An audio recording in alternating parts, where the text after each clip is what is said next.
नमस्कार, माउन्टेन संवादमा स्वागत छ। म सचिता। संवादमा विशेष गरी आज हामी नेकपा एमालेको विषयमा रहेर संवाद गर्दैछौं।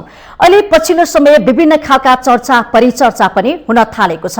वाम एकताको चर्चा चुलिएको छ। यति बेला नेकपा एमाले भित्र दोस्रो र तेस्रो तहका नेताहरू गठबन्धन गर्नको लागि संवादमा पनि जुटिरहेका छन्। वाम एकता कतिको सम्भावना छ, कति सम्भव छ, यो विषयमा पनि संवाद गर्नेछु। र सँगसँगै अहिले पछिल्लो समय हेर्ने हो भने हामी के देख्न सक्छौं भने वाम एकताको लागि माफीको कुरा पनि चलिरहेको छ। एक पक्षले अर्को पक्षलाई यदि माफी माग्यो भने गठबन्धन सम्भव छ, वाम एकता सम्भव छ भनेर पनि समाचारहरू आइरहेको छ। सँगसँगै माफीमा अल्झेको वाम एकता कतिको सम्भव, यो सर्त छ माफी दिने र लिने। र सँगसँगै आगामी निर्वाचनमा नेपाली कांग्रेसले केन्द्रीय समितिको निर्णयबाट गठबन्धन गरेर अब बहुमतको सरकार बनाउने भनेर दाबी गरेको छ। त्यो लक्ष्यको साथ अगाडि बढिसकेको छ। यसमा एमालेले कस्तो खालको काउन्टर दिन्छ त, यो विषयमा पनि संवाद गर्नेछौँ। र मुलुकको समसामयिक विषय त छँदैछ। आज हामी यो माउन्टेन संवादमा विशेष गरी नेकपा एमालेका महासचिव प्रभावशाली नेता हुनुहुन्छ, त्यसै गरी लुम्बिनी प्रदेशका पूर्व मुख्यमन्त्री पनि हुनुहुन्छ शङ्कर पोखरेलज्यूलाई आजको संवादमा हामीले बोलाएका छौँ। यसलाई स्वागत छ। धन्यवाद। आराम हुनुहुन्छ? आजभोलि व्यस्तै हुनुहुन्छ है? यहाँको समाचार हामीले पढिरहेका छौँ। समाचार आज मात्रै हामीले पढ्यौँ। यहाँले भन्नुभयो नेकपा माओवादी केन्द्रका अध्यक्ष पुष्पकमल दाहाल आफू प्रधानमन्त्री बन्नको लागि देश विदेश दौडामा हुनुहुन्छ भनेर यहाँले हिजो मात्रै बोल्नु भएको छ। त्यस्तै हो के हो खास? मैले नाम त लिएको छैन, तर अब साना दलहरू प्रधानमन्त्री बन्ने चाहना लोकतन्त्रका लागि समस्या हो भन्ने कुरा गरे हो।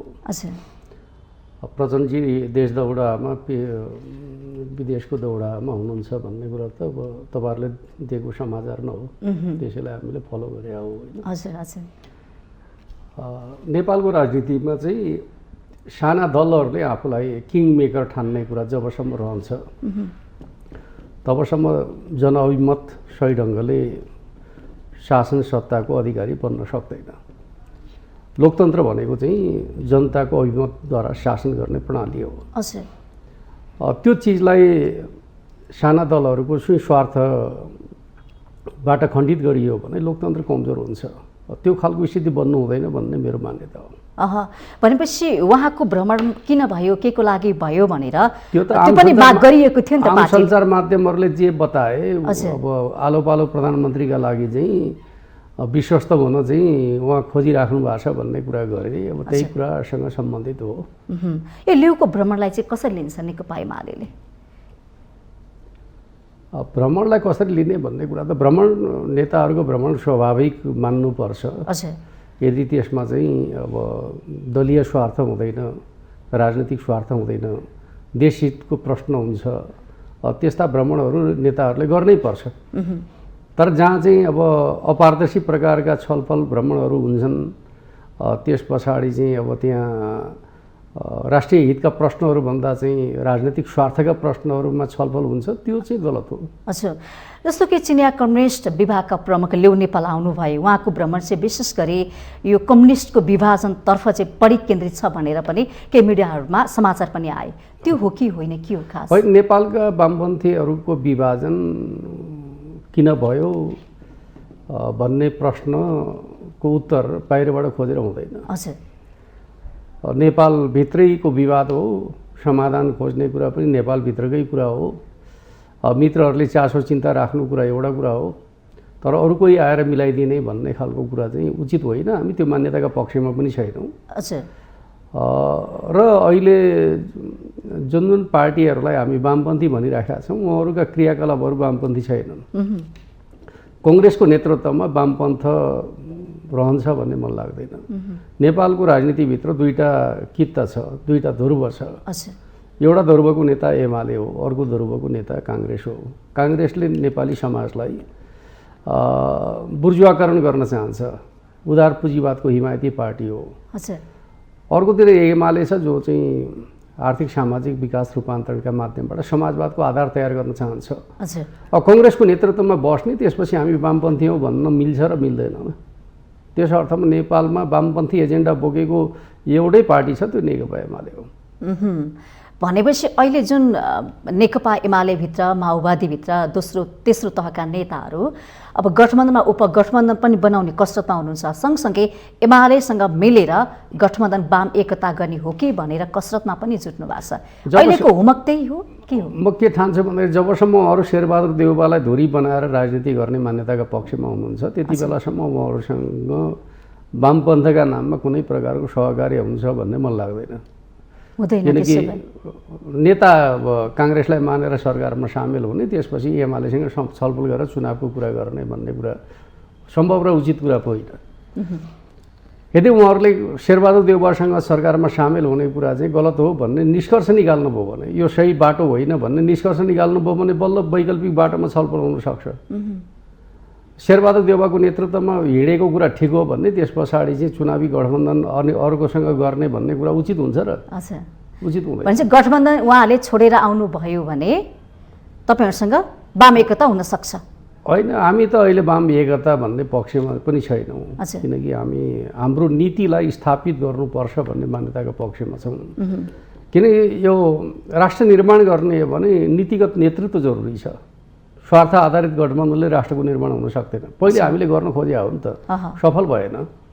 हामीले त एउटै पार्टी पनि बनाएको हो, तर त्यो पार्टी एउटै पार्टी जस्तो भएन, मोर्चा जस्तो गठबन्धन जस्तो भयो र असफल भयो। अब एउटै पार्टी बनाउँदा त असफल भएको छ, नीति कार्यान्वयन गर्ने कुरामा बाधा खडा भएको छ भने अब संयुक्त मोर्चा बनाएर जाँदाखेरि चाहिँ राष्ट्र निर्माणको नेतृत्व गर्न सकिन्छ? सकिँदैन। म तपाईँलाई के भन्छु भन्दाखेरि राज्यका विरुद्धको विद्रोहका समयमा, राजनीतिक परिवर्तनका समयमा राजनीतिक दलहरू मिलेर परिवर्तन गर्ने कुरा चाहिँ सम्भव हुँदो रहेछ। राष्ट्र निर्माण गर्ने कुरा चाहिँ मोर्चाबाट सम्भव छैन। राष्ट्र निर्माणका लागि बलियो राष्ट्रिय शक्ति चाहिन्छ, भिजनरी लिडरसिप, स्ट्रङ पोलिटिकल पार्टीको कम्बिनेसन भयो भने राष्ट्रको समृद्धिको यात्रा अगाडि बढ्न सक्छ। अन्यथा स्वार्थको सम्झौता नै हो संयुक्त सरकार। भनेपछि वाम एकता स्वार्थको सम्झौता गर्न लागेको हो? त्यो त अहिले हामी त्यो मान्यताका पक्षमै छैनौँ त। हामी बलियो राष्ट्रिय शक्तिका रूपमा नेकपा एमालेलाई सुदृढ गर्ने अभियानमा वाम एकता चाहना छैन। त्यसो भए अहिले हामीले त्यो विषय सोचेकै छैन। त बेला बेलामा यस्ता कुराहरू आउँछ नि त, कार्यक्रम सभा समारोहमा होइन, आउनुहोस् मिल्नुहोस् वाम एकता गरौँ, 19 बुधेको पत्र जुन प्रचण्डले पठाउनु भयो त्यो माफी माग्नुहोस्, होइन त्यो कुरा छ नि के हो? होइन, अहिले पनि हामी के भन्दैछौँ भन्दाखेरि नेकपा एमालेको नीतिमा सहमत हुनेहरूसँग हामी सहकार्य गर्छौँ त भनिराखेकै छौँ। हजुर। तर के हो त भन्दाखेरि नीतिमा स्पष्टता नभइकन सहकार्य वा गठबन्धनको कुरा चाहिँ सम्भव छैन। नीतिमा के छ त? नीति त नेकपा एमालेको राष्ट्र निर्माण गर्ने नीति, समृद्ध नेपाल, सुखी नेपाली, राष्ट्रिय स्वाधीनता, स्वाभिमान, समाजवादको आधार तयार गर्ने कुरा, आर्थिक सामाजिक विकास रूपान्तरण, यी प्रश्नहरूमा जो सहमत हुन्छ त्योसँग पो एकता हुने भयो। यो प्रश्नमा यो नीतिको विषयमा छलफल संवाद भएको छैन नेताहरूसँग? अहिले त अब उहाँहरू चाहिँ पुँजीवादको यात्रामा हिँडेकाहरूसँग कसरी संवाद हुन्छ भने हुन्छ र? हजुर। भनेपछि शेरबहादुर देउवाको नेतृत्वमा उहाँहरू अगाडि बढिराख्नु भएको छ, जो नेपालको बुर्जुवा वर्गको प्रतिनिधि पात्र हो, त्योसँग चाहिँ कम्युनिस्ट आन्दोलनका विषय मिल्छन् र मिल्दैनन् नि। तर धेरै नेताहरूले आजको आवश्यकता भनेको वाम एकता भनिरहेका छन्। वाम एकता हिजो आवश्यक थियो, जति बेला हामी राज्यको विरुद्ध लडिरहेका थियौँ त्यति बेला हामीले पहल कदमी लिएकै हो र वाम मोर्चाका माध्यमबाट हामी अगाडि बढेकै हो। तर जब राष्ट्र निर्माणको प्रश्न आउँछ वाम एकता सफल देखिएन र त्यसले राष्ट्र निर्माणमा कुनै सकारात्मक योगदान गर्न सक्ने अवस्था पनि रहेन। त्यही कारणले गर्दा नेकपा असफल भयो।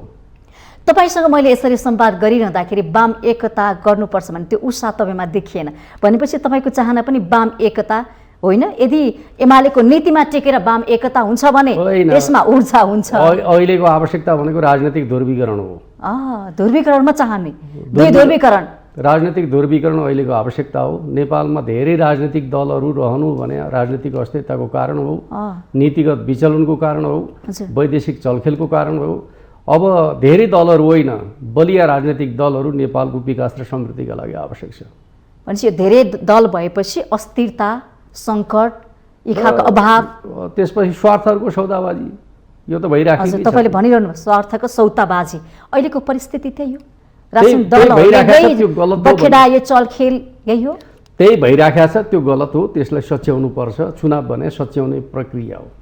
चुनावको यहाँले सन्दर्भ जोड्नुभयो, स्थानीय तहको नतिजाको समीक्षा नेकपा एमाले गरिसकेका छ, के छ, सन्तुष्टि छ, उत्साह छ? सन्तुष्टि हुने भन्ने कुरा हुँदैन, किनकि हामीले सोचे जस्तो परिणाम आएन, त्यो आफ्ना ठाउँमा छ। तर सवाल के हो त भन्दाखेरि हामीमाथि दुईवटा प्रश्नहरू उठेका थिए। एउटा प्रश्न भने नेकपा एमाले विभाजित भएको छ, त्यस अर्थमा नेकपा एमाले पहिले जति भोट ल्याउँदैन भनिएको थियो, किन जनआधार कमजोर भएको छ भन्ने खालको तर्क गरिएको थियो। अर्को चाहिँ 5 दलसँग लड्न सक्ने क्षमता एमालेको छैन भनिएको थियो। दुईटै कुरा गलत रहेछन् भनेर पुष्टि भयो। नेकपा एमालेबाट माधव नेपाल, झलनाथ खनाल, वामदेव गौतमहरू बाहिरिँदाखेरि पनि नेकपा एमालेको भोट घटेन, बढ्यो। त्यस अर्थमा नेकपा एमाले कमजोर भयो भनेर चाहिँ फुटका कारणले कमजोर भयो भन्ने तर्क त गलत रहेछ। अर्कोतर्फ चाहिँ 5 दलीय गठबन्धन बनायो भने त नेकपा एमाले 70 भइहाल्छ भन्ने खालको विश्लेषण थियो र नेकपा एमाले चाहिँ 206 स्थान प्राप्त गरेर दोस्रो दल त भयो। त्यस अर्थमा म तपाईँलाई के भन्छु भने गठबन्धनसँग मुकाबिला गर्दा पनि ऊ चाहिँ दोस्रो हुन सफल छ भनेपछि नेकपा एमाले कमजोर छैन भन्ने कुरा त यसै पुष्टि भयो। र अर्कोतर्फ चाहिँ के छ भन्दाखेरि हामीले जति ठाउँमा निकटतम प्रतिद्वन्दी भएर प्रतिस्पर्धा गऱ्यौँ त्यसले के देखिन्छ भने भोलिका दिनहरूमा हामी सजिलै 5 दलीय गठबन्धनलाई मुकाबिला गरिकन पहिलो शक्ति बन्न सक्ने अवस्था प्रकट भइसक्यो। त्यस अर्थमा अब नेकपा एमाले धेरै चिन्ता गर्नुपर्ने विषय छ भन्ने मलाई लाग्छ। तर पनि नेपाली काङ्ग्रेसको केन्द्रीय समितिको बैठकमा सबैजना गठबन्धनमा जाने, सँगसँगै बहुमतको सरकार बनाउने त्यो लक्ष्यमा अगाडि बढिसकेको छ, त्यसलाई काउन्टर चाहिँ कसरी दिन्छ त? काउन्टर त होइन, हामी गठबन्धनबाट देशको नेतृत्व हुन सक्दैन, गठबन्धन असफल छ, गठबन्धनले राष्ट्रलाई आर्थिक सङ्कटतर्फ लाँदैछ भन्ने खालको कुरा गरिराखेका छौँ। विकल्प त त्यही हो नि। जस्तै म तपाईँलाई भनौँ, श्रीलङ्कामा चुनाव जितेर बहुमत प्राप्त गरेकाहरूले चाहिँ सत्ता छोड्नु पर्यो, जसलाई उनीहरूले हराएका थिए उसैलाई सत्ता सुम्पनु परेन? पर्यो। निर्वाचनले त त्यही गर्यो। त्यस अर्थमा म तपाईँलाई भन्छु, संसदमा जसको बहुमत छ उसले आफूले सरकार चलाउन नसक्ने परिस्थिति के कारणले उत्पन्न भयो? असफलताको कारणले उत्पन्न भयो। भन्दाखेरि यहाँ सत्ता गठबन्धन के सफल भइरहेको छ? यो असफल छ, सत्ता गठबन्धन औचित्य छैन। म तपाईँलाई भन्छु, यो 1 वर्षमा उहाँहरूले नेकपा एमाले माथि चाहिँ प्रहार गरेर गठबन्धन बनाउनु भयो। तर नेकपा एमाले सरकारमा रहँदाखेरि शोधनान्तर स्थिति बचतमा थियो, अहिले घाटामा पुगेको छ। हामीले 70-80 अरब बचतमा अर्थतन्त्र जिम्मा लगाएका थियौँ, अहिले 2.25 खरब घाटामा पुर्याइसक्नु भयो। हामीले सरकार छोड्दाखेरि मुलुकमा वैदेशिक मुद्राको सञ्चित 11 महिनाको वस्तु र सेवा आयात गर्ने क्षमताको थियो, अहिले त्यो घटेर 6 महिनामा झरिसक्यो। हामीले सरकार छोड्दाखेरि मुद्रास्फीति दर, जसलाई मूल्यवृद्धि दर पनि भन्न सकिन्छ, त्यो चाहिँ 3.7 को औसतमा थियो, अहिले 8.5 मा पुगिसक्यो, दोब्बरभन्दा बढी भइसक्यो। अर्कोतिर चाहिँ तपाईँले हेर्नुभयो भने अब नेपालको विकासमा सरकार सफल कि असफल भन्ने कुरा त उसले पुँजीगत खर्च गर्ने क्षमता कति राख्छ भन्ने कुरा हो। नेपालको इतिहासमा पुँजीगत खर्च गर्ने मामिलामा कोभिड-19 को लकडाउनको समय सबभन्दा प्रतिकूल रह्यो। त्योभन्दा पनि खराब हालतमा यो सरकार छ भनेपछि के मामिलामा यो सरकार सफल छ? यो सरकारले अस्ति 1 वर्ष आफ्नो समीक्षा गर्यो। समीक्षामा के गर्यो भने कोभिडको खोप जुन हामीले सबै नागरिकलाई पुर्यायौँ, नागरिकको ज्यान बचाएका छौँ, संविधानको रक्षा गरौँ, लोकतन्त्रको संरक्षण गरौँ, उहाँहरूको उत्तर यही हो। कोभिडको खोपका लागि पनि पैसाको प्रबन्ध चाहिँ नेकपा एमालेकै नेतृत्वको सरकारका पालामा सबै नागरिकलाई खोप लगाउने भनेर पैसा व्यवस्थित गरिसकेका थियो, बजेट छुट्याइसकेका थियो। विभिन्न कम्पनीहरूसँग चाहिँ खरिदका लागि सहमति एमओयू गरिसकेका थियो। त्यस अर्थमा हामीले गऱ्यौँ भनेर दाबी गर्नुपर्ने आधार के छ र? उहाँहरूको समयमा भयो। तपाईँको दृष्टिकोणमा यो गठबन्धनको सरकार असफल? पूर्णतः असफल। असफल मात्रै होइन, राष्ट्रलाई सङ्कटतर्फ पुर्याइराखेको छ। म तपाईँलाई अर्को कुरा बताउन चाहन्छु, विदेशी मुद्रा खर्च भइसकेपछि नेपाली मुद्रा त नेपाल सरकारसँग राज्यसँग पर्याप्त मात्रामा उपलब्ध हुनु पर्थ्यो नि त, डलर बेचे बापत। आज नेपाली पैसाको अभावमा बैंकहरू आर्थिक रूपमा सङ्कटमा परेका छन् र बजारमा चाहिँ आर्थिक क्रियाकलाप ठप्प छ। कसका कारणले? यही सरकारको गलत नीतिका कारणले होइन। 8 खरब रुपियाँ नेपाली रुपियाँ चाहिँ बजारमा निष्कासन गरेको छ राष्ट्र बैङ्कले। कहाँ गयो 8 खरब रुपियाँ? यसको जवाब दिनु पर्दैन? अर्थमन्त्रीको पनि संसदीय समिति छानबिन समिति बनाएको छ, अझ पनि ठोस निर्णय दिन सकेका छैन, म्याद थप्ने कुरा गरिरहेको छ। त्यो विषय त फेरि अझ अर्को विषय हो। अर्को विषय उहाँले जुन हिसाबले राजस्वका दरहरू हेरफेर गर्नुभयो त्यहाँ अत्यन्त गलत तरिका प्रयोग गरियो। व्यापारीका एजेन्टहरूलाई राखियो, विदेशी नागरिकलाई राखियो, जुन कुरा राष्ट्रको अत्यन्त संवेदनशील निर्णय गर्ने ठाउँमा त्यस प्रकारको अनुचित काम गरियो भन्ने प्रश्नसँग जोडिएर चाहिँ छानबिन भइरहेको छ। फेरि सीसीटीभीको फुटेज रिकभर भएन भने अब के होला? त्यो त फुटेज रिकभर होइन, त्यो नै आफैमा अपराध हो नि। कसैमाथि कुनै आरोप लाग्यो भने त्यो आरोपको पुष्टि उसले गर्नुपर्छै पर्दैन? एम अधिकारीको पनि आरोपै लागेछ त, यसलाई कसरी पुष्टि गर्ने त? एम अधिकारी पार्टीले गभर्नर होइन भनिसकेको छ, गभर्नरले म नेकपा एमालेको विभागको सदस्य होइन भनिसकेन। त्यही प्रश्न भइसकेको छ, प्रमाण त्यही हो। त्योभन्दा अरू के चाहियो? उहाँ हो भनेर प्रमाणित गर्दा राष्ट्रलाई के फाइदा हुन्छ? केही फाइदा हुन्छ? जबकि उहाँले म विभागको सदस्य होइन भनिसक्नुभयो, पार्टीले चाहिँ उहाँ होइन भनिसकेपछि नेकपा एमालेमा को सदस्य? तर पनि अन्य दलहरूले प्रश्न उठाइरहनु भएको छ। आज मात्रै हामीले समाचार पढ्दाखेरि त्यो प्रश्न आयो, प्रश्नको उत्तर हामीले होइन भनेर दिइसक्यौँ नि। त्यो विषयमा बहस गरिरहनु पर्छ। अहिले महाप्रसाद अधिकारीमाथिको आक्रमण किन हो त भन्दाखेरि कालो धनलाई सेतो बनाउने जुन प्रयोजनका लागि उहाँहरूले चाहिँ नीति बनाउनु भयो, त्यो नीति अन्तर्गत जसरी नेपाली पैसा चाहिँ कालो धनवालाहरूको नियन्त्रणमा पुग्यो, त्यो चिजलाई उहाँहरू सेतो बनाउन खोज्नुहुन्छ। नेपालका कानुनहरूले त्यो मिल्दैन, अन्तर्राष्ट्रिय कानुनले पनि त्यो मिल्दैन। त्यो मिल्दैन भने बापत उहाँमाथि प्रहार त हो नि, होइन र? त्यसरी बुझ्छ नेकपा एमालेले? नेकपा एमालेले होइन, मुलुकले बुझ्नुपर्छ आजको आर्थिक सङ्कट। तर अन्य दलका पार्टीले किन बुझेनन्? अझै पनि यो भएन, चित्त बुझ्यो भनिरहेछन् कि? उनीहरूले किन बुझेनन् म तपाईँलाई भन्छु। सेनेटरी प्याडको राजस्वको दरमा हेरफेर गरियो। नेपालमा भएका उद्योगहरूले ल्याउने कच्चा पदार्थको कर बढाइयो, आयात गर्ने चिजको कर घटाइयो, 90% कर घटाइयो। त्यो आयात गर्ने कम्पनी कसको रहेछ भनेर चाहिँ अहिले सार्वजनिक सञ्चार माध्यम आइरहेको छ, त्यो प्रधानमन्त्री पुत्रको हो भनेर आइरहेको छ। त्यसपछि उहाँहरूले चाहिँ जनार्दन शर्मामाथि लाग्या अभियोगका प्रश्नमा चाहिँ उहाँहरूले चाहिँ जनार्दन बेठिक हो भन्नुहुन्छ। उहाँहरूको सेवामा जनार्दनले काम गरेको छ। प्रधानमन्त्री र अर्थमन्त्रीको मिलोमतमा अर्थतन्त्रलाई सङ्कटमा पार्ने काम भएको छ। त्यसपछि उहाँहरूले चाहिँ अहिलेको आर्थिक सङ्कटका पछाडि हामी कारक तत्त्व हौँ भनेर भन्नुहुन्छ?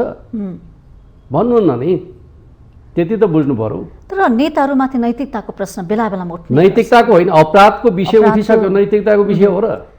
ठिक छ, यति खुलेआम रूपमा अपराध गरिसकेपछि यो नैतिकताको विषय हुन्छ? जस्टिफिकेसन गर्न सकिन्छ। नेपालमा भएका उद्योगहरूलाई चाहिँ कर बढाइदिने, आयात गर्ने कुरालाई चाहिँ कर छुट गर्ने भन्ने कुरा नैतिकताको विषय मात्रै हो? आर्थिक विचलनको विषय हो, अपराधको विषय हो, होइन र? हो। जसोकि कुनै व्यक्तिमा यो खालका कुराहरू विषयवस्तु उठ्छ भने उसले प्रश्न चाहिँ पार्नुपर्छ, प्रमाण त दिनु होइन। यस्तो विषयमा चाहिँ यो अपराध किन भयो भन्ने कुरा त उसले मात्रै होइन, सरकारले भन्नुपर्छ। यो गलत काम किन भयो, त्रुटि भयो, भुलवश भयो कि जान भयो भन्ने कुरा बताउनु पर्दैन? यो चाहिँ ठिक हो भन्न सकिन्छ? तपाईँलाई म बताउँ, नेपालका आइरन उद्योगहरूमध्ये स्पन्ज आइरन प्रयोग गर्ने उद्योगलाई लाभ हुने प्रकारको नीति बनाउने जो 3-4वटा मात्रै छन्। नेपालमा भएका 2 दर्जन आइरन उद्योगहरूलाई थला पार्ने गरी निर्णय गर्ने, कसैका लागि लाभ कसैका लागि हानि, यस्तो प्रकारको नीति बनाउने कुरा चाहिँ उचित हुन्छ? किन गरियो भन्ने प्रश्न चाहिँ सरकारको जिम्मेवारीको प्रश्न होइन? यस्तो खालको त्रुटि चाहिँ किन हुन्छ त बारम्बार बजेटका विषयमा? स्वार्थका कारणले हुन्छ। जब राजनीतिक दलहरू र नेताहरू स्वार्थमा फस्छन् त्यसपछि यस प्रकारका गलत नीतिहरू हुन्छन्। भुलवश हुने भएको भए त उसले आफैले भुल भयो सच्याउँछु भनिहाल्थ्यो नि, भन्ने थिएन? ऊ त अहिले अहङ्कारका साथ हामीले जे गरेका छौँ ठिक गरेका छौँ भन्छ। त्यो के ठिक हो? यति मात्रै नै नेकपा माओवादीका नेताले 10 दिनभित्रमा फेरि उहाँ पुनः अर्थमन्त्रीमा फर्किनुहुन्छ, ठोकुवा गर्नुभएको थियो यही टेबलमा बसेर। त्यही त, फर्किनु भयो भने मुलुक बर्बाद पार्नुहुन्छ। अध्यक्षज्यूले पनि यही भन्नुभएको छ, तपाईँको अध्यक्षज्यूले मुलुक बर्बादीतिर खतरामा छ भन्नुभएको छ। त्यो त तथ्यले त्यही बताइरहेका छन्। अघि मैले तपाईँलाई त्यत्रो तथ्य बताइनँ? त्यो के झुटो कुरा हो? झुटो कुरा त होइन। भने मुलुक बर्बादीतिर धकेलिँदैछ। होइन, यस्तै क्रियाकलाप अगाडि बढाइरहने हो भने मुलुक बन्छ भनेर कसले विश्वास गर्छ? अहिलेको सङ्कटको कारण भनेको त 5 दलीय गठबन्धनका गलत नीतिहरू हुन् भन्ने कुरा त स्पष्टै छ नि। तर यो 5 दलीय गठमा अझ बढी मजबुत छौँ, अझ बढी अब हामी बहुमतको सरकार बनाउँछौँ। त्यही भएर त श्रीलङ्काको बाटोमा अब बहुमत हुँदाहुँदै सरकार छोड्नुपर्ने बाटोमा जान खोज्दै हुनुहुन्छ। जनमतको उपेक्षा गरिकन सरकार चलाउने कुरा उचित हुन्छ र? अहिलेको सरकारको बहुमत जनताको म्यान्डेट हो र स्वार्थको सौदाबाजी हो नि? गठबन्धनको दबदबा प्रभाव होइन। उहाँहरू चुनाव लड्दाखेरि, माधव नेपाल प्रचण्डहरू चुनाव लड्दाखेरि काङ्ग्रेसका विरुद्ध चुनाव लडे होइन। अहिले काङ्ग्रेसको नेतृत्वको सरकारमा बस्ने कुरा जनादेश हो, स्वार्थ हो, विचलन हो। तर यही गठबन्धन तपाईँहरू भत्काउने कसुरमा हुनुहुन्छ भन्छन्। होइन, हामी त चुनावका पक्षमा छौँ, छिटो चुनाव गरौँ भने होइन र हामीले। एमालेको सहयात्री को हुन्छ त? एमालेको सहयात्री भने जनता हुन्छन्, नेपाली जनता। चुनावमा नेपाली जनता नै हो सहयात्री त्यसो भए? निश्चित रूपमा, किनकि नेपाली जनताले भोट हाल्यो भने त्यसैले चुनाव जित्छ।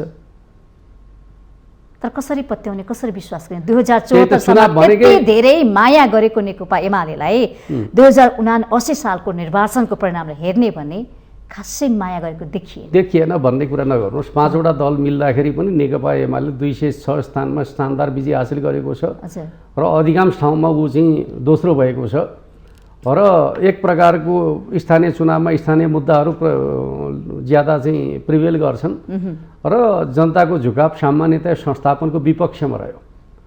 जहाँ हामीले जितेका थियौँ जित्न गाह्रो भयो, जहाँ हारेका थियौँ तुलनात्मक हिसाबले जित्न सजिलो भयो। अहिले संस्थापनको हो भन्दाखेरि 5 दलीय गठबन्धन छ, त्यसका विरुद्ध जनमत छ, चुनाव लड्न हामीलाई गाह्रो किन हुँदैन?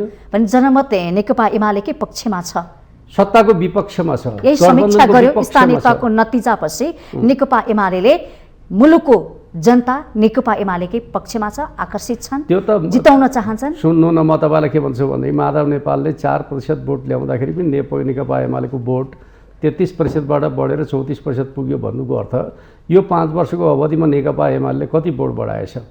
10 लाख भोट बढायो। सामान्य हो, जनमतमा वृद्धि होइन। अब कति वर्ष त फेरि प्रदेश र केन्द्र र अर्को चुनावमा आउँदाखेरि अरू 10 लाख भोट बढाउँछ हामीले। त्यो तयारी छ, त्यो होमवर्क निश्चित रूपमा के भइरहेछ? त्यसको लागि त कार्यक्रम पनि ल्याउनु पर्ने होला, त्यस्तै खालका एजेन्डा र रणनीति तयारी। स्वाभाविक रूपमा हामी चाहिँ अहिले देशव्यापी प्रशिक्षण अभियानमा छौँ। कार्यकर्ता पङ्क्तिलाई एकताबद्ध गर्ने, कार्यकर्ता पङ्क्तिलाई सङ्गठन विस्तार होला, त्यो तयारीमा जुटेका छौँ। अर्कोतर्फ सङ्गठनलाई चुस्त दुरुस्त बनाउने खालको अभियानमा जुटेका छौँ र सँगसँगै हामी चाहिँ अब चुनावको प्रचार अभियानमा जुटेका छौँ।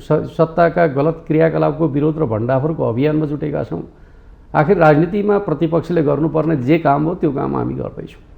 भनेपछि नेकपा एमाले सहयात्री खोज्ने भन्दा पनि आफ्नै पार्टीलाई शक्तिशाली बनाएर जनतामा जाँदैछ, जनमतलाई सुदृढ गर्ने अभियानमा छौँ, सहयात्रीको खोजीमा होइन। सहयात्री भने चाहिँ बलियो हुँदाखेरि कहाँ आवश्यक हुन्छ त्यहाँ चाहिँ स्थानीय तहमा खोज्ने कुरा एउटा कुरा हो। हामी गठबन्धनका पक्षमा छैनौँ। वाम एकताको पक्षमा, गठबन्धनको त्यो त वाम नै छैन त के एकताको कुरा गर्नु छ तपाईँ? अनि यो भनियो माधव कुमार नेपाल, प्रचण्ड, जननाथ खनाल होइन, वामदेव उहाँहरू अहिले काङ्ग्रेसको गठबन्धनका हामी हौ कम्युनिस्ट भन्नुहुन्छ नि त उहाँहरूले त। काङ्ग्रेसको नेतृत्वमा कम्युनिजम हुन्छ, यो दुनियाँमा मजाकको विषय त नबनाउन। काङ्ग्रेस भनेको नेपालको सन्दर्भमा बुर्जुवा वर्गको प्रतिनिधिमूलक पार्टी हो। त्यसको नेतृत्वमा भएकाहरूले आफूलाई कम्युनिस्ट भन्न मिल्छ र? नामका कम्युनिस्ट हुन् तर कामका हिसाबले बुर्जुवा हुन्। किनकि काङ्ग्रेसको नेतृत्वमा समाजवादको यात्रा योभन्दा अर्को मजाको विषय हुन सक्छ। तर नेकपा एमाले विभाजन भइसकेपछि धेरै असर गर्यो नि होइन? असर गर्छ भन्ने लागेको थियो, असर गरेन। किनकि हामीले 33%बाट 34% मत ल्यायौँ भने के असर गर्यो? भनेपछि माधव कुमार प्रचण्ड छुट्टिँदा पनि खासै फरक परेन त? परेको छैन। उहाँहरूले आफ्नो भोट काङ्ग्रेसलाई हालिदिएको कारणले काङ्ग्रेसले धेरै जितेन हो। जनता हाम्रो पक्षमा कम भएर होइन। भनेपछि अहिले पनि जनलहर नेकपा एमालेमा देखिन्छ। निश्चित रूपमा, किनकि तपाईँ त्यसलाई जनमत भन्नुहुन्छ भने जनमतमा हामी पहिलो छौँ, त्यसमा त कुनै सन्देह छ र? नेपाली काङ्ग्रेसले भनिरहेछ नि अब हामी पहिलो पोजिसनमा आयौँ, बहुमतको साथ सरकार, अब त्यो लक्ष्यमा अगाडि बढिसक्यो। त्यो त काङ्ग्रेसले मात्रै ढाल्न सक्दैन, रोक्न सक्दैन। काङ्ग्रेसले मात्रै होइन कि माधव नेपालले पनि भन्दै हुनुहुन्छ, जसको भोट 4% छ उसले पनि अब हामी देशैभरि चाहिँ आफ्नो शक्तिमा भर परेर चुनाव लड्नुपर्छ, पहिलो पार्टी बन्नुपर्छ भनेर माधव नेपालले भन्नुभएको छैन र? भन्नुभएको छ। माधव नेपालले भन्न पाउने चिज शेरबहादुर देउवाले भन्नु नपाउने हुन्छ र पाइहाल्नुहुन्छ। अहिले पनि सम्बन्ध पानी बराबर के हो? मिठास छैन होइन, सम्बन्धमा? नेपालका सुध्रिया राजनीतिक छैन सम्बन्ध? सम्बन्धको प्रश्न के हुन्छ भन्दाखेरि नेपालको राजनीतिक प्रश्नहरूमा हामी संवाद गर्छौँ, हजुर, गरिरहेकै छौँ। जस्तो कि तपाईँलाई म भन्छु, जति बेला चाहिँ एमसिसी प्रकरण थियो त्यति बेला पनि हामी संवादमा थियौँ। जति बेला एसपिपीको विषय आयो त्यति बेला पनि हामीले दलहरूसँग संवाद नगरे होइन, गरेकै हौँ। मुलुकको राष्ट्रिय हितमा दलहरू गलत बाटोमा नजाउन् भन्ने हिसाबले हामीले संवाद गर्छौँ, नगरे होइन, फेरि पनि गर्छौँ। किनकि हाम्रो कर्तव्य मुलुकको राष्ट्रिय हित, स्वाधीनता स्वाभिमानका पक्षमा, विकास र समृद्धिका पक्षमा, राजनीतिक दलहरूलाई गलत बाटोमा जान नदिने पक्षमा पहलकदमी लिनुपर्छ, पर्दैन? पर्छ।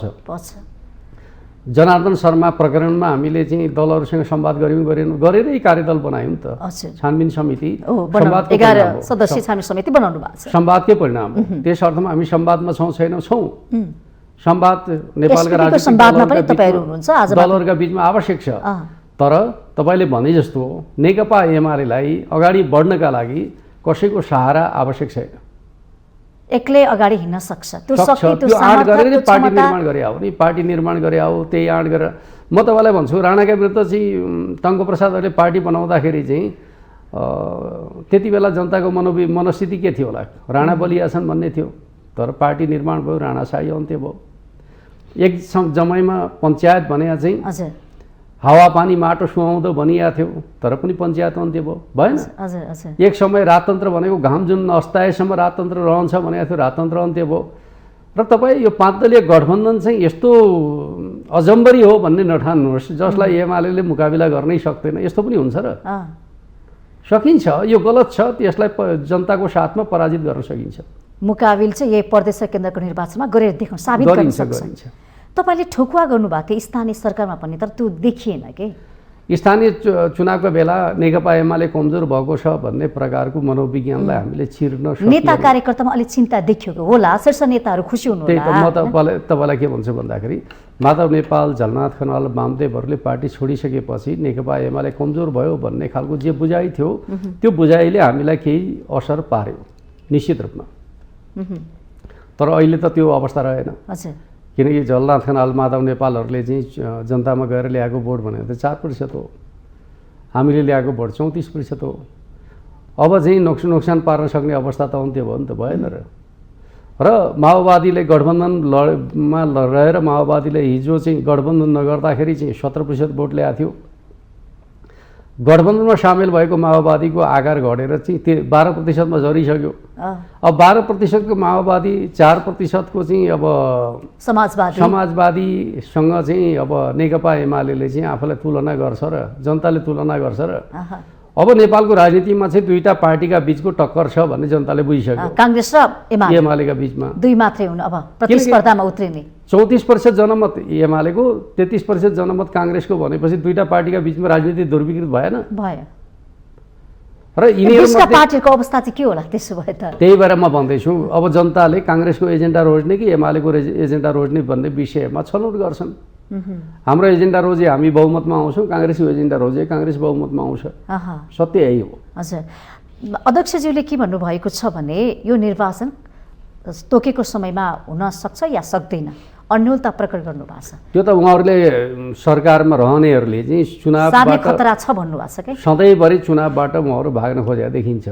पहिले स्थानीय चुनावबाट पनि उहाँहरू भाग्न खोज्नुभयो, लगातार हामीले दबाब दियौँ र चुनाव गर्न बाध्य बनायौँ। अहिले पनि उहाँहरू भाग्न खोज्दै हुनुहुन्छ, किनकि निर्वाचन आयोगले चाहिँ चुनावको मिति प्रस्ताव गरिसकेका कति भयो? सरकार अहिलेसम्म मिति घोषणा गर्दैन, किन गर्दैन? छैन। त्यस अर्थमा टुङ्गोमा अझ पनि पुग्न सकेका छैन। मङ्सिरको कति के भन्ने कुरा छ, 22 भन्ने छ, कसैले कति भन्ने छ। किन उहाँहरू चाहिँ निर्वाचन आयोगले प्रस्तावित गरेको मितिका सन्दर्भमा किन बोल्न सक्नुहुन्न? भनेपछि सरकार निर्वाचनका बारेमा होइन, उसको निर्वाचनको भविष्यका बारेमा ऊ चाहिँ अनिश्चित छ, डराइरहेको छ। त्यस अर्थमा चुनाव घोषणा गर्यो भने चाहिँ कतै हामी बर्बाद हुन्छ कि भन्ने चिन्तामा छ। तर यही प्रश्न चाहिँ मैले एमालेलाई गरेँ भने के हुन्छ? हामी चुनावका पक्षमा छौँ। चुनाव गराउने पक्षमा हो? समयमै चुनाव गराउनुपर्छ भनिराखेका छौँ त। पहिले त हामी अझ अर्ली इलेक्सनकै पक्षमा थिएनौँ? हजुर। हामीले त यो जनादेश खण्डित भइसक्यो। अहिले सरकार चलाउनेहरू जनादेश विपरीत चलाइराखेका छन्। परमादेशबाट बनेको सरकार हो र यो चाहिँ निर्दलीय सरकार हो। हजुर, दलीय सरकार हो र होइन नि, यो निर्दलीय सरकार हो। लोकतन्त्रमा निर्दलीय सरकार चलाउनु मिल्छ र मिल्दैन नि। तर यो जति पनि देशमा निम्तिएका सङ्कटको समाधान चाहिँ गठबन्धनकै सरकार हो भनेर उहाँहरूले त्यसरी प्रस्ट्याउनु भएको छ। सत्य नै त्यही हो। उहाँले मात्रै प्रस्ट्याउने होइन, देशले बोल्नुपर्ने आवाज यही हो। आजको सङ्कटको कारण 5 दलीय गठबन्धन हो। राष्ट्र निर्माणको बाधक त्यही हो। राष्ट्र बनाउने हो भने बलियो राष्ट्रिय शक्ति चाहिन्छ भन्ने कुरामा नागरिकहरू एक ठाउँमा उभिनु जरुरी छ। अब कसरी चिर्छ नेकपा एमाले? नेकपा एमाले भत्काउँछ यो गठबन्धनलाई? अब होइन, गठबन्धन भत्काउने भनेको चुनावबाट भत्किन्छ, किनकि हामीले बहुमत ल्याउँछौँ, त्यस पछाडि गठबन्धनको औचित्य समाप्त हुन्छ। एजेन्डा कार्यक्रमहरू कस्तो लिएर जान्छ घर दैलो? त्यो त निश्चित रूपमा मुलुकको स्वाधीनता, स्वाभिमान र राष्ट्रिय हितका प्रश्नमा यो सरकार असफल छ। हामी सरकारमा आउँदाखेरि त्यो चाहिँ प्रभावकारी हुने गरेको छ। नेकपा एमालेको नेतृत्वको सरकार हुँदाखेरि चाहिँ वैदेशिक चलखेल घट्ने गरेको छ। नेपाल राष्ट्रको भूमिका बढ्ने गरेको छ। एउटा एजेन्डा त यही नै हो। विकास र समृद्धिका प्रश्नहरूमा हामी प्रभावकारी हुने गरेका छौँ। एमाले सरकारमा हुने बेला हजारौँ परियोजनाहरू चाहिँ हरेक क्षेत्रमा चाहिँ अगाडि बढे। हरेक क्षेत्रले चाहिँ केही न केही प्रगति गरे। अहिले ती ठप्प छन्। हामी विकास र समृद्धिमा तीव्रता ल्याउँछौँ, यो दुनियाँले बुझेको कुरा छ।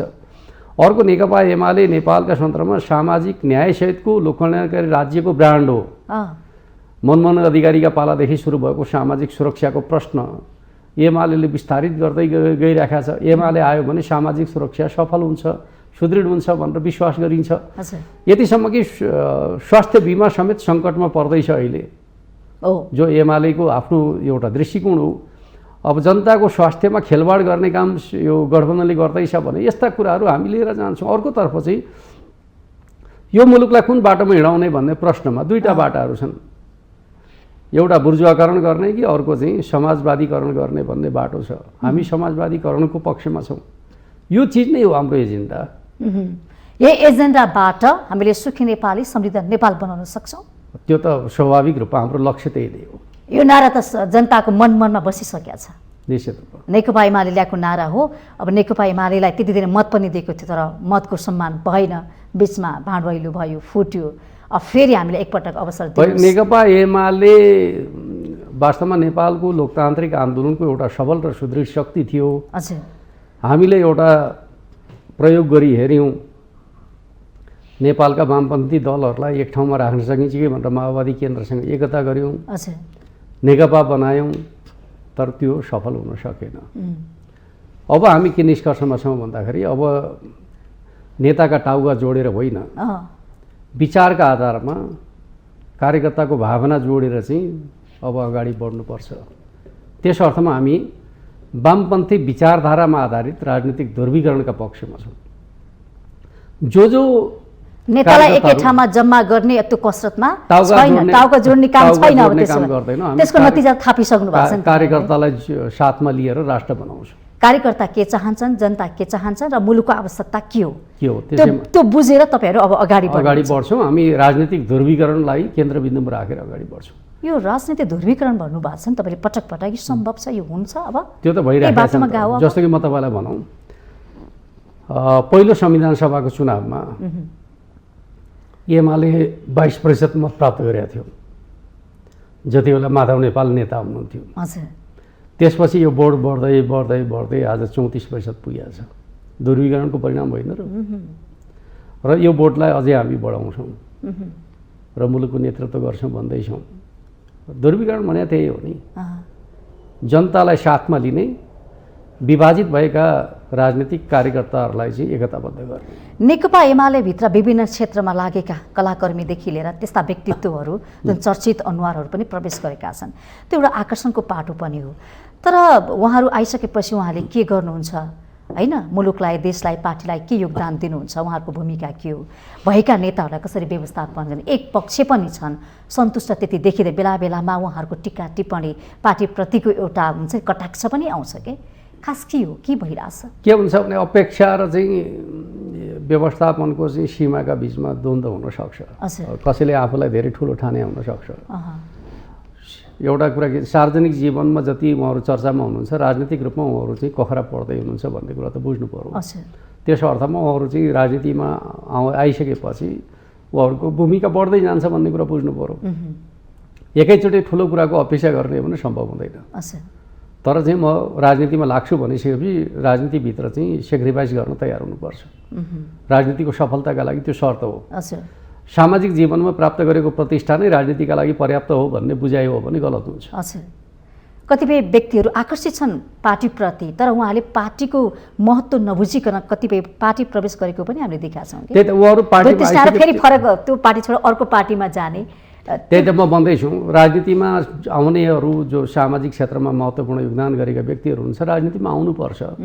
तर राजनीतिमा आइसकेपछि राजनीति बुझ्नुपर्छ, राजनीतिमा समर्पित हुनुपर्छ, त्यसपछि मात्रै सफल भइन्छ। अनि अर्को पक्ष पनि म के केलाउन चाहन्छु भने पार्टीभित्र बेला बेलामा असन्तुष्टिको आवाज गुनासाहरू त्यो पोको एउटा राजनीतिक दलभित्र स्वाभाविक हो। तर राजनीतिक दलभित्र विधि छन्, पद्धति छन्, प्रक्रिया छन्, त्यसले असन्तुष्टिहरूको व्यवस्थापन गर्छ। त्यसमा केही समस्या छैन। त्यसो भए अहिले हाम्रो पार्टीभित्र कुनै खास ठुलो समस्या छैन। सबै एक ढिक्का हुनुहुन्छ, एकतामा हुनुहुन्छ। होइन, हामी समस्याहरूलाई व्यवस्थापन गर्ने सामर्थ्य राख्छौँ, किनकि हामी विधिमा फर्किसकेका छौँ। नेकपा काल जस्तो विधिविहीन अवस्थामा हामी छैनौँ। नेकपा एमाले विधिमा स्थापित पार्टी हो, त्यसलाई हामीले पुनर्स्थापित गरिसकेका छौँ। अब यहाँले भन्नुभयो गठबन्धनको सरकारले देशको परिस्थितिलाई ह्यान्डल गर्न सक्दैन, अब ह्यान्डल गर्न सक्ने क्षमता भनेको नेकपा एमाले नै हो भने तपाईँले त्यसरी कङ्ग्रेसले त आफ्नो नीतिका आधारमा राष्ट्रको नेतृत्व गर्छु भन्न नै छोडिसक्यो त। नेपालमा राष्ट्रको नेतृत्व गर्न सक्ने क्षमताका दुईटा पार्टी देखिए, नेकपा एमाले र काङ्ग्रेस।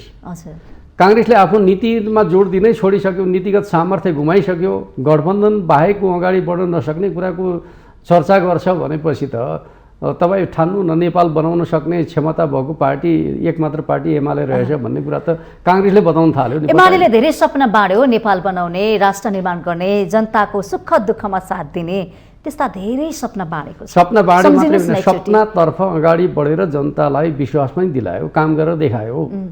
नेकपा एमाले भएका बेला नेपाल विश्वका 10 मुलुकहरू जसले उच्च आर्थिक वृद्धि दर हासिल गरेका थिए मध्ये नेपाललाई पुर्याउन सफल भयो। आज मुलुक ओह्रालो लाग्दैछ। गरिबीको जुन अनुपात थियो त्यसलाई घटाउन सफल भयो। गरिबीको निरपेक्ष रेखामा रहेका जनताको प्रतिशत 29 थियो, एमाले सरकारमा आउँदा त्यसलाई 17% पुर्याउन सफल भयो।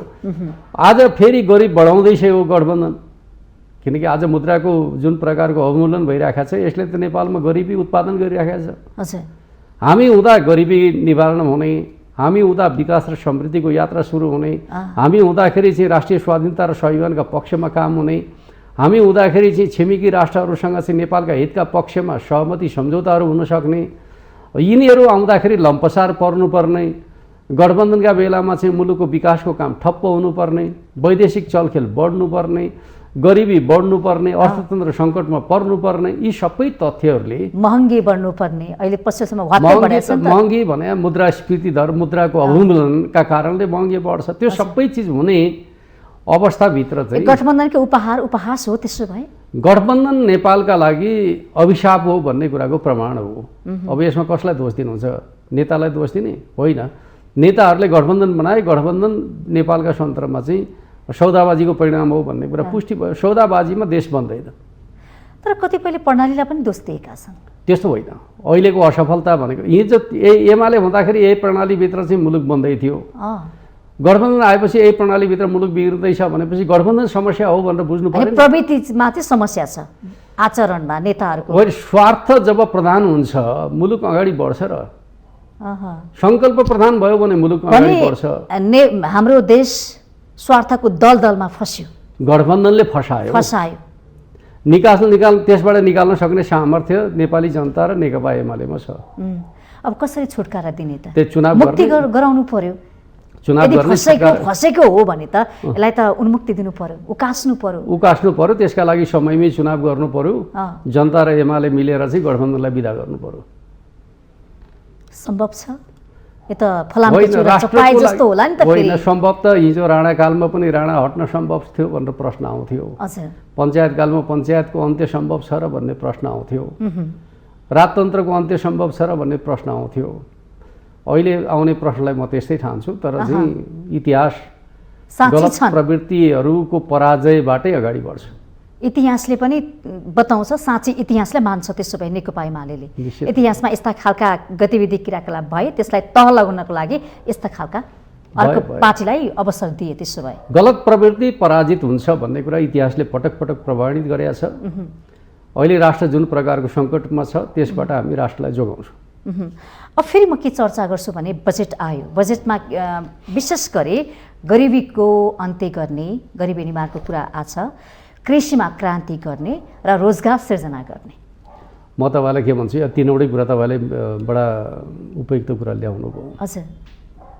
गरिबी निवारण गर्ने भनौँ, मुद्राको अवमूलन गरिकन, मुद्रास्फीति दरमा उच्च वृद्धि गरिकन, मूल्य वृद्धि गरिकन गरिबी बढाउने काम भइरहेको छ। अच्छा। निवारण कसरी हुन्छ? पहिले त आफ्नो मुद्रालाई बलियो बनाउन सक्नु पर्यो, तब गरिबी निवारण हुन्छ। अच्छा। यसमा सरकार पुरै असफल भइसकेको छ। अर्कोतर्फ कृषिमा क्रान्ति, यसबाट किसानले मलखादै पायो, सरकारले मलखाद ल्यायो। अच्छा। ल्याएको समाचार तपाईँहरूले सम्प्रेषण गर्नु। मन्त्री चाहिँ परिवर्तन चाहिँ गरे, कृषि मन्त्री फेरि अर्को मन्त्री आउनु भएको छ। त्यो परिवर्तन गर्ने कुरा भने गठबन्धन त गठबन्धनै छ नि। सरकार त्यही हो, उसले नै मल ल्याउनका लागि कुनै अग्रसरता लिएको, चिन्ता गरेको, काम गरेको देख्नु भएको छ? हाँसी क्रान्ति हुन्छ? काम नगरिकन क्रान्ति हुन्छ? नाराले क्रान्ति हुन्छ? हुँदैन। अर्कोतिर अब रोजगारी सिर्जना गर्ने भने बेरोजगार उत्पादन गरेपछि रोजगारी कसरी सिर्जना हुन्छ? विकास निर्माणका काम ठप्प छन्।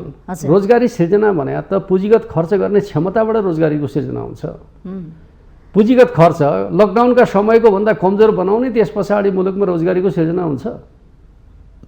पुँजीगत खर्च गर्नै सकेका छैन भनेपछि यो जुन हामीले सम्भावनाको कुरा गऱ्यौँ त्यस अर्थमा यो सरकारले जे कुरा गरेका छ त्यो काम गरेका छैन। पत्याउन सकिन्न त्यसो भए यी कुराहरुमा? पत्याउने होइन, परिणाम गलत बाटोतर्फ गएको देख्दा देख्दै अब तपाईँले सपनाका कुराहरूमा विश्वास गर्न थाल्नुहुन्छ र एमालेको सपना चाहिँ कसरी पत्याउनु त? जस्तो कि त्यसले त परिणाममा देखाएको थियो नि। अब ग्यासको पाइप चुलोमा होइन, पुग्ने होइन, पाइपलाइनको कुरा गर्दाखेरि नेकपा एमालेकै पालामा इन्डियादेखि ढुवानी गर्ने, ट्याङ्करले ढुवानी गर्ने प्रचलन हामीले अन्त्य गरिकन पाइपलाइन मार्फत ढुवानी गर्ने काम सुरु गरेनौँ। सुरुवात त भयो नि, यात्रा सुरु भएन। अर्को चाहिँ पानी जहाजको कुरा गऱ्यौँ, नेपालका नदीहरूमा चाहिँ स्टिम इन्जनहरूको चाहिँ के अरे जेट बोटहरूको सुरुवात भएन? त्यो त भयो नि त। कुनै नेताले सपना देख्नुको उद्देश्य त्यसले विकासको पूर्वाधारमा वृद्धि गर्छ। त्यो काम नेकपा एमालेका पालामा त भयो। सुरुङ युगमा प्रवेश गर्यो भने थानकोटमा सुरुङ निर्माणको काम सुरु भएन? भयो नि। थुप्रै ठाउँमा सुरुङ निर्माणको प्रक्रिया चाहिँ अध्ययनको प्रक्रियामा प्रवेश गरेको छ। फास्ट ट्र्याक निर्माणका लागि 4वटा ठुला सुरुङहरू निर्माणको काम ठेक्कामा लागेको छ, छैन? भन्दाखेरि नेकपा एमाले भने मात्रै कि गर्न खोज्यो, आज त्यसलाई रोकिया छ। चाहना छ, चाहना होइन। नेकपा एमाले आयो भने गरेर देखाउँछ भन्ने कुरा हामीले पुष्टि गरिसकेका छौँ। तर अन्य भनौँ न, यो कुरा तपाईँले उठाइसकेपछि अन्य पार्टीको पनि मैले चर्चा गर्नुपर्ने हुन्छ। अन्य पार्टी भन्छन् नेकपा एमाले काम गर्दैन, कुरा मात्रै गर्छ, गफ मात्रै बाँड्छ, सपना मात्रै। तथ्यले बताउनु पर्यो। म तपाईँलाई भन्छु, नेकपा एमालेको 3 वर्षको सरकारको समयमा नेपालको आर्थिक सामाजिक विकासका सूचकहरूमा कुन चाहिँ सूचक पहिले भन्दा कमजोर भयो देखाउनु त? कुनै एउटा सूचक? हरेक सूचकमा उसले प्रगति गरेछ, काम होइन गफ गर्यो भनेर भनिन्छ। ऋणको कुरामा पर व्यक्ति 50-55 को हाराहारीमा नेकपा एमालेकै सरकारले पुर्यायो भन्छन् नि त, यो आरोप लाग्छ कि होइन? नेकपा एमालेको सरकारका पालामा ऋण ल्याएको कुरा साँचो कुरा हो। अहिलेको सरकारले ऋण नल्याइकन राज्य चलाउन खोजिया भए त तपाईँले पत्याउनुहुन्थ्यो। अहिले पनि नेकपा एमालेको पालाभन्दा बढी ऋणको कमिटमेन्ट गरेका छैन र? जसले एमालेलाई ऋणको आरोप लगायो उनीहरूले नै अहिले बजेट प्रस्तुत गर्दाखेरि बजेटमा ऋणको मात्रा कति छ? हजुर, त्यो घटाएको छ। बजेटको आकार ठुलो छ, हेर्दाखेरि डर लाग्दो छ। होइन, ऋणको मात्रा बढाएर चाहिँ बजेटको आकार बढायो होइन। चाहे आन्तरिक ऋण भन्नुहोस् चाहे बाह्य ऋणहरू मात्रा बढाएर बजेटको आकार बढाएको छ भनेपछि नेकपा एमाले प्रति आरोप लगाउने कुरा गलत रहेछ भन्ने कुरा त स्वयं गठबन्धनले पुष्टि गरेन। तर यो बजेट त नेकपा एमालेको फोटोकपी हो भन्छन्। फोटोकपी हो भन्नुहोस् वा जे भन्नुहोस्, सारमा के हो त भन्दाखेरि म तपाईँलाई के कुरा बताउँछु भन्दाखेरि नेकपा एमाले काम गर्ने क्षमता राख्छ। यिनीहरू काम गर्ने क्षमता गुमाइसकेका छन्। त्यसमा त कागजमा के ल्याएछन् भन्ने कुरा के अर्थ भयो? पैसा ड्यामेज भइसकेको गठबन्धन हो त्यो त व्यवहारले पुष्टि गर्ने। काम नलाग्ने औषधि भन्छ नि, त्यो डेट खुस्किसकेको सकिसकेको गठबन्धन। डेट सकिएको भन्दाखेरि त बरु त्यसमा औषधि जन्य गुण थियो, त्यसको अवधि सकियो भन्ने बुझिन्छ। यो त कम्पोजिसनै गलत छ, बुझ्नु भएन? औषधि निर्माणको कम्पोजिसन के चिज राखेर औषधि बनाउने भन्ने फर्मुला नै गलत छ। गलत फर्मुला भइसकेपछि त्यो डेट भएर पनि अर्थ छैन, एक्सपायर होइन। फर्मुला नै गलत भइसकेपछि त्यसको परिणाम त मानव स्वास्थ्यमा त पर्छ। त्यस अर्थमा गठबन्धनको जे प्रकारको फर्मुला छ, नीतिगत रूपमा नीतिविहीनता, उद्देश्यविहीनता, लक्ष्यविहीनता, सङ्कल्पविहीनताको फर्मुलाको गठबन्धन स्वार्थको अवसरको लोभ पापको झुन्ड बोकेर चाहिँ त्यस पछाडि सही प्रकारको फर्मुला थियो, डेट चाहिँ एक्सपायर भयो भन्न मिल्छ र? फर्मुलै गलत थियो। पनि यो फर्मुलाले देश बन्दैन, देश डुबाउँछ। जनता भनिरहेका मेरो देश डुब्यो आऊ बचाइदेऊ भने जनताको अब त्यो खालको चित्कारको भावना अब आउन थालेछ है, कहीँ कतै गुन्जिँदैछ। होइन, अब त चुनावको अवधिमा त त्यो जनताको बिचमा मुख्य एजेन्डै यही बन्छ, जनताले जोगाउँछन् देशलाई र त्यसको नेतृत्वमा आइपुग्छ नेकपा एमाले। अब एक मात्र नेकपा एमाले जसले देशलाई जुन गतिमा पुर्याएको छ त्यो दुर्गतिबाट चाहिँ मुक्ति दिएर देश बनाउँछ र भविष्यमा राजनीति गर्न खोज्नेहरूले पनि अब स्वार्थ आधारित होइन, नीतिगत नेतृत्वबाट अगाडि बढ्नु पर्दैन रहेछ भन्ने कुरा शिक्षा पाउँछ। तर समय पनि म सोच्छु कति समयमा चाहिँ नेकपा एमाले यदि जनताले अवसर दिए जिताए भने कति समयमा देश बनाउन सक्छ? देश बन्नका लागि चाहिँ समय लाग्छ। हजुर, तर अहिलेको व्यथिति रोक्नका लागि हामी चाहिँ मलाई लाग्छ आर्थिक सङ्कटलाई हामी 6 महिना 1 वर्षभित्र हल गर्छौँ। हस्, संवादको लागि धन्यवाद यहाँलाई। धन्यवाद। हजुर, आज हामीले कार्यक्रम माउन्टेन संवादमा नेकपा एमालेका महासचिव प्रभावशाली नेता शङ्कर पोखरेलज्यूलाई बोलाएका थियौँ। उहाँसँग विशेष गरी अहिले देशको समसामयिक विषयमा संवाद गऱ्यौँ र पार्टी अब आगामी निर्वाचनमा कसरी अगाडि बढ्छ र सबैको चासो थियो वाम एकता हुन्छ या हुँदैन भने समसामयिक विषयमा रहेर संवाद गऱ्यौँ। संवादबाट म पनि ओझेल पर्छु। माउन्टेन टेलिभिजन HD हेर्दै रहनुहोला। नमस्ते।